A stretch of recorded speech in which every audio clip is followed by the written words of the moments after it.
जोहार दोस्तों, स्वागत है आपका झारखंड न्यूज नेटवर्क में। आइए देखते हैं आज की तमाम बड़ी खबरों को। झामुमो छोड़कर भाजपा में शामिल हुई जामा विधायक सीता सोरेन को मिली जेड श्रेणी की सुरक्षा। झामुमो छोड़कर भाजपा में शामिल हुई जामा विधायक सीता सोरेन को जेड श्रेणी की सुरक्षा मुहैया कराई गई है। केंद्रीय गृह मंत्रालय की ओर से उन्हें ये सुविधा दी गई है। बता दें कि इससे पहले सीता सोरेन को वाई कैटेगरी की सुरक्षा मुहैया कराई गई थी। जेड कैटेगरी की सुरक्षा मिलने के बाद अब इन्हें कुल 33 जवान मिलेंगे। इसमें उनके आवास पर 10 सशस्त्र सुरक्षा गार्ड के अलावा 6 PSO, 12 सशस्त्र स्क्वाड, 2 वाचर और 3 प्रशिक्षित चालक मिलेंगे। हाल ही में केंद्र ने झारखंड के 119 लोगों की सुरक्षा को लेकर एक समीक्षा बैठक की थी। इसमें राज्यपाल, मुख्यमंत्री, विधायक और तमाम सांसदों को मिलने वाले सुरक्षा को लेकर ऑडिट किया गया। बैठक के बाद राज्यपाल, झारखंड के CM समेत 6 लोगों को Z+ श्रेणी की सुरक्षा मिली थी। आपकी जानकारी के लिए बता दें कि झारखंड के पूर्व मुख्यमंत्री सह बरहेट विधायक हेमंत सोरेन भी इस लिस्ट में शामिल हैं। चुनाव कार्य में जी जान से जुट जाए कार्यकर्ता। झामुमो की बैठक बुधवार को उत्सव उपवन में हुई। अध्यक्षता जिला अध्यक्ष संजय सिंह ने की। इसमें गिरिडीह लोकसभा चुनाव पर चर्चा हुई। कार्यकर्ताओं को उनका दायित्व बोध कराया गया। टुंडी विधायक मथुरा प्रसाद महतो ने कहा कि अभी अधिवत रूप से पार्टी प्रत्याशियों के नामों की घोषणा नहीं हुई है, लेकिन पूर्व मुख्यमंत्री हेमंत सोरेन ने जेल से ही अपने संदेश में मुझे चुनाव लड़ने से संबंधित तैयारी करने की बात कही है। इसी के निमित्त आज पार्टी पदाधिकारियों व कार्यकर्ताओं की बैठक हुई। वर्तमान में रोज कुछ न कुछ नई चीज सामने आ रही है। कल एक विधायक चली गई तो हम लोगों ने गठबंधन में दूसरा ले आए। उन्होंने कहा कि झारखंड आंदोलन व क्रांतिकारियों की धरती रही है। बगैर संघर्ष के कोई चीज हासिल नहीं होती है। इसलिए पार्टी कार्यकर्ताओं को तन्मयता के साथ चुनाव कार्य में जुट जाना है।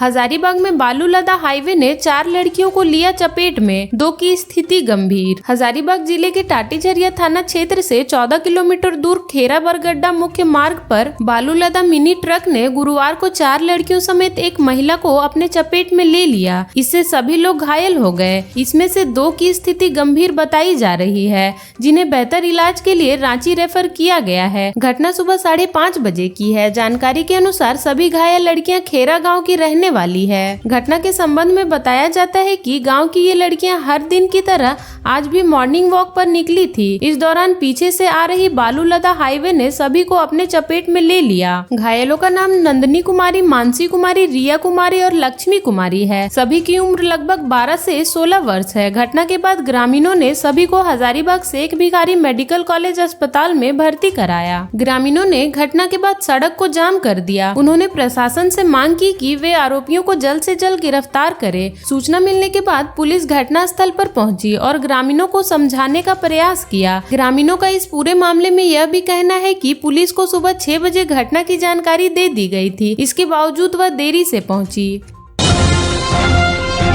31 मार्च तक होल्डिंग व जलकर जमा नहीं करने पर खाता होगा फ्रीज। मानगो नगर निगम क्षेत्र में रहने वाले जिन लोगों का होल्डिंग जलकर बकाया है, वे अपना बकाया होल्डिंग और जलकर 31 मार्च से पहले मानगो नगर निगम में जमा नहीं करते हैं तो उनका बैंक खाता फ्रीज करने की कार्रवाई की जाएगी। वित्तीय वर्ष अब समाप्ति पर है, लेकिन कई धारकों द्वारा होल्डिंग टैक्स जमा करने के प्रति सकारात्मक रवैया नहीं अपनाया जा रहा है, जिसको देखते हुए बुधवार को निगम कार्यालय में अपर नगर आयुक्त रंजीत लोहरा की अध्यक्षता में राजस्व संग्रहण को लेकर आवश्यक बैठक हुई। अपर नगर आयुक्त ने राजस्व संग्रहण की समीक्षा करते हुए राजस्व संग्रहण की स्थिति को लेकर नाराजगी व्यक्त की। उन्होंने कहा कि होल्डिंग टैक्स के बकाया राशि का भुगतान नहीं करने वाले के खिलाफ झारखंड नगर पालिका अधिनियम 2011 की धारा 184 के तहत कर के भुगतान व वसूली करने का प्रावधान है। इसी नियम के तहत बकायेदारों का खाता फ्रीज करने व लेन देन पर रोक लगाने के संबंधित कार्रवाई की जाएगी।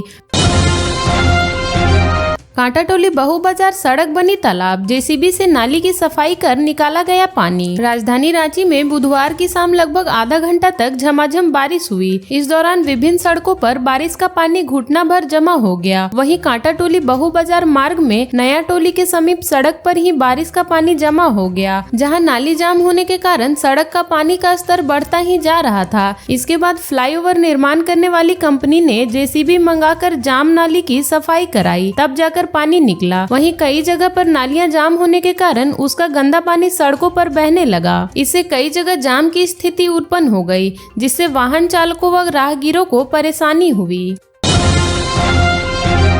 जमुआ पुलिस ने बांधाटाड़ में बुधवार को छापेमारी कर 6 क्विंटल जावा महुआ और तैयारी शराब नष्ट कर दिया। जमुआ पुलिस ने बांधाटाड़ में बुधवार को छापेमारी कर 6 क्विंटल जावा महुआ और तैयारी शराब नष्ट कर दिया। जमुआ थाना प्रभारी मणिकांत कुमार को बांधाटाड़ के अवैध शराब भट्टी संचालित होने की सूचना मिली थी। थाना प्रभारी के निर्देश पर एसआई रोहित सिंह के नेतृत्व में पुलिस ने गाँव में छापेमारी की। गाँव के पूर्व दिशा में काफी संख्या में देसी महुआ शराब बनाने की भट्टी दिखी। पुलिस को देखते ही संचालक भाग गए। पुलिस की टीम ने भट्टी 6 क्विंटल जावा महुआ व तैयार शराब नष्ट किया। गांव के 4 स्थान पर भट्टी ध्वस्त की गई। थाना प्रभारी ने कहा कि महुआ शराब चुलाई के खिलाफ प्रतिदिन अभियान चलाया जाएगा। 7 दिनों में एक बार आ रहे कचरा वाहन, सड़कों पर कूड़ा फेंक रहे हैं लोग। रांची शहर की सफाई व्यवस्था एक बार फिर से बेपटरी हो गई है। मोहल्ले में रोजाना निगम के कूड़ा वाहन के नहीं आने के कारण लोग सड़कों पर घर का कचरा फेंकने पर मजबूर हैं। निगम का कूड़ा वाहन 5 से 7 दिनों में एक बार कचरा उठाने मोहल्ले में आ रहा है। यह स्थिति पिछले 10 दिनों से बनी हुई है। नतीजा यह है कि लोग खुले में सड़क किनारे कचरा फेंकने को विवश हैं। वहीं सड़क किनारे फेंके गए कचरे में दिन भर आवारा पशुओं का जमावड़ा लगा रहता है। इससे दुर्घटना की भी आशंका बनी रहती है। शहर के जिन मोहल्ले में नियमित रूप से कचरे का उठाव नहीं हो रहा है, वहां के लोगों से निगम के हेल्पलाइन नंबर पर शिकायत दर्ज कराने की अपील की है। निगम के पदाधिकारियों ने कहा कि शिकायत दर्ज कराने के 24 घंटे के अंदर कचरे का उठाव कर लिया जाएगा। हिनों में रास्ता विवाद के मामले में सुप्रीम कोर्ट ने कहा कि किसी के आने जाने का रास्ता बंद नहीं किया जा सकता। सुप्रीम कोर्ट ने हिनों में रास्ता विवाद मामले में दायर एसएलपी पर सुनवाई करते हुए कहा कि किसी के आने जाने का रास्ता बंद नहीं किया जा सकता। जस्टिस जेके महेश्वरी व जस्टिस संजय करोल की खंडपीठ ने झारखंड हाईकोर्ट के फैसले को सही बताते हुए उसे बरकरार रखा। कहा कि इसमें हस्तक्षेप करने की आवश्यकता नहीं है। साथ ही अदालत ने एसएलपी खारिज कर दी। इससे पूर्व प्रतिवादियों की ओर से झारखंड हाईकोर्ट के अधिवक्ता शशांक शेखर ने पक्ष रखा। उल्लेखनीय है कि प्रार्थी अंजू मिंज ने सुप्रीम कोर्ट में एसएलपी दायर कर झारखंड हाईकोर्ट के फैसले को चुनौती दी थी। 28 मार्च 2022 को झारखंड हाईकोर्ट ने आदेश पारित कर गीता देवी के घर के सामने रास्ते में बनाई गई 4 दीवारी को हटाने का निर्देश दिया था। इसके बाद रांची नगर निगम ने रास्ते पर बनाई गई 4 दीवारी को हटाकर रास्ता खोल दिया था। झारखंड हाईकोर्ट के जस्टिस संजय कुमार द्विवेदी की अदालत ने 28 मार्च 2022 को हिनों के रास्ता विवाद मामले में गीता देवी व अन्य की ओर से दायर क्रिमिनल रीच याचिका पर सुनवाई की थी। अदालत ने मौखिक रूप से कहा था कि किसी के मौखिक अधिकार में कोई हस्तक्षेप नहीं कर सकता है। यदि रास्ता है तो उसे बंद नहीं किया जा सकता है। पाइप बिछाने के लिए खोदी गई सड़कों को जल्द मरम्मत कराए। नगर विकास एवं आवास विभाग के सचिव चंद्रशेखर ने पाइपलाइन बिछाने के लिए सड़कों की खुदाई कर छोड़ने को गंभीरता से लिया। जलापूर्ति योजनाओं की समीक्षा करते हुए उन्होंने सड़कों की खराब स्थिति पर नाराजगी जताई। उन्होंने कहा कि सड़कों को रिस्टोर कराने का काम अविलंब शुरू करे। सड़क की मरम्मत करने के बाद ही आगे पाइपलाइन बिछाने का काम शुरू करे। सचिव ने पाइपलाइन और रेस्टोरेशन का काम रात में कराने का निर्देश दिया। सचिव ने कांटा टोली फ्लाईओवर के काम में तेजी से लाते हुए पार्किंग की भी संभावना तलाशने का निर्देश दिया। उन्होंने रांची ट्रांसपोर्ट नगर के निर्माण कार्य की भी जानकारी ली। उनको बताया गया कि मई तक फेज 1 का काम पूरा हो जाएगा। उन्होंने कहा कि रांची जलापूर्ति योजना सहित अन्य निकायों में पेयजल एवं स्वच्छता विभाग से कार्यों को हैंडओवर लेने के लिए कार्य योजना बनाकर काम करे। एचईसी कर्मियों व प्रबंधन के बीच वार्ता फिर विफल। रांची मांगों को लेकर एचईसी कर्मियों का आंदोलन पिछले 64 दिनों से जारी है। मंगलवार को एचईसी बचाओ जन संघर्ष समिति व प्रबंधन के बीच फिर वार्ता हुई। हालांकि वार्ता विफल रही। समिति की ओर से दिलीप सिंह ने कहा कि चुनाव आचार संहिता लगने के कारण सप्लाई कर्मियों के लिए ठेकेदार नियुक्ति की प्रक्रिया नए सिरे से नहीं हो सकती है। ऐसे में प्रबंधन पुराने ठेकेदारों को ही बहाल करे। वहीं प्रबंधन ने सप्लाई कर्मियों से काम पर लौटने की अपील की। प्रबंधन की ओर से कहा गया कि किसी भी सप्लाई कर्मी को हटाया नहीं जाएगा। वहीं दिलीप सिंह ने एएसआई को भुगतान करने की मांग की। इस पर प्रबंधन की ओर से कहा गया कि रुपए की कमी के कारण भुगतान नहीं किया गया है, इसका प्रयास किया जा रहा है। पथलगड़ी आंदोलन से जुड़ी ये महिला खूंटी लोकसभा सीट से लड़ेंगी चुनाव, रह चुकी है जेल में। पथलगड़ी आंदोलन से जुड़ी बबीता कच्छप खूंटी से लोकसभा चुनाव लड़ेंगी। भारत आदिवासी पार्टी ने खूंटी लोकसभा प्रत्याशी के रूप में चुनावी मैदान में उतारा है। भारत आदिवासी पार्टी के राजस्थान के 3 और मध्य प्रदेश से 1 विधायक है। आदिवासी समुदाय के लिए किए गए सामाजिक संवैधानिक अधिकार के संघर्ष को देखते हुए उन्हें इस क्षेत्र का चेहरा बनाया गया है। पिछले दिनों खूंटी लोकसभा के 6 विधानसभा क्षेत्र खूंटी, सिमडेगा, सरायकेला, खरसावा, कोलाबिरा, तमाड़, सिमडेगा, तोरपा के ग्राम सभा प्रमुखों व लोगों के साथ रायशुमारी की गई। इसके बाद सर्वसम्मति से उन्हें आदिवासी समाज की आवाज बनाते हुए सदन तक पहुंचाने का फैसला लिया गया। ज्ञात हो कि पत्थलगड़ी मामले में बबीता कच्छप गुजरात में 1 साल 13 दिन जेल में रही हैं। फाल्गुन महोत्सव को लेकर निकाली गई निशान शोभा यात्रा। फाल्गुन महोत्सव को लेकर मंगलवार को शहर में निकाली गई भव्य निशान शोभा यात्रा हर कोई श्याम बाबा की भक्ति में सराबोर नजर आ रहा था। श्याम सेवा समिति ट्रस्ट द्वारा श्याम मंदिर में चल रहे 3 दिवसीय फाल्गुन महोत्सव के दूसरे दिन मंगलवार सुबह शहर में गाजे बाजे के साथ निकाली गई शोभा यात्रा में 1100 भक्त हाथ में निशान लेकर कतारबद्ध होकर चल रहे थे और श्याम बाबा के जयकारे लगा रहे थे। पूरा शहरी क्षेत्र का माहौल भक्तिमय बना रहा। निशान शोभा यात्रा में लाल पीले परिधान में महिलाएं शामिल थी। वहीं पुरुष व बच्चे भी गुलाबी पीले परिधान में भक्ति के सागर में डुबकी लगा रहे थे। शोभा यात्रा में वाहन पर भगवान शिव व संकट मोचन भगवान हनुमान का दरबार सजाया गया था। हत्या के मामले में पार्वती देवी दोषी करार। जिला एवं सत्र न्यायाधीश प्रथम गोपाल पांडे की अदालत ने मंगलवार को हत्या के एक मामले में पार्वती देवी को दोषी करार दिया है। पार्वती ने अवैध संबंध को लेकर अपने ही पति प्रीतम कुमार की हत्या 14 नवंबर 2021 को कर दी थी।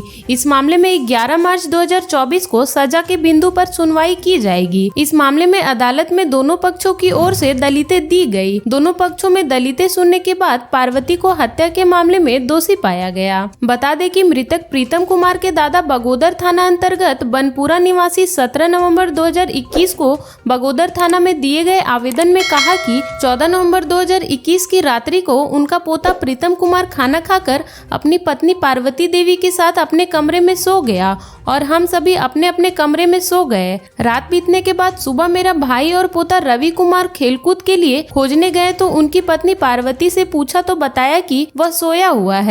इसके बाद उसे उठाने के लिए कमरे में गया और आवाज दिया तो नहीं उठने लगे और बिस्तर का चादर एवं कंबल हटाकर देखा तो हाथ पैर हिलाने डुलाने पर मुंह से आवाज नहीं आया। इसके बाद सभी लोग जुट गए और आनन फानन में उसे इलाज के लिए बगोदर समुदाय स्वास्थ्य केंद्र ले जाया गया, जहां चिकित्सक ने जांच के बाद उसे मृत घोषित कर दिया। इस दौरान उसके गर्दन में निशान पाया गया और नाक और कान से खून का अंश पाया गया। उनके पोते की हत्या में उन्होंने अपनी पुत्रवधू पार्वती देवी एवं 2 अन्य व्यक्तियों की संलिप्तता की बात कही। इस मामले को लेकर जिला एवं सत्र न्यायाधीश प्रथम गोपाल पांडे की अदालत ने पार्वती को हत्या के मामले में दोषी करार दिया है और सजा के बिंदु पर 21 मार्च को फैसला सुनाया जाएगा।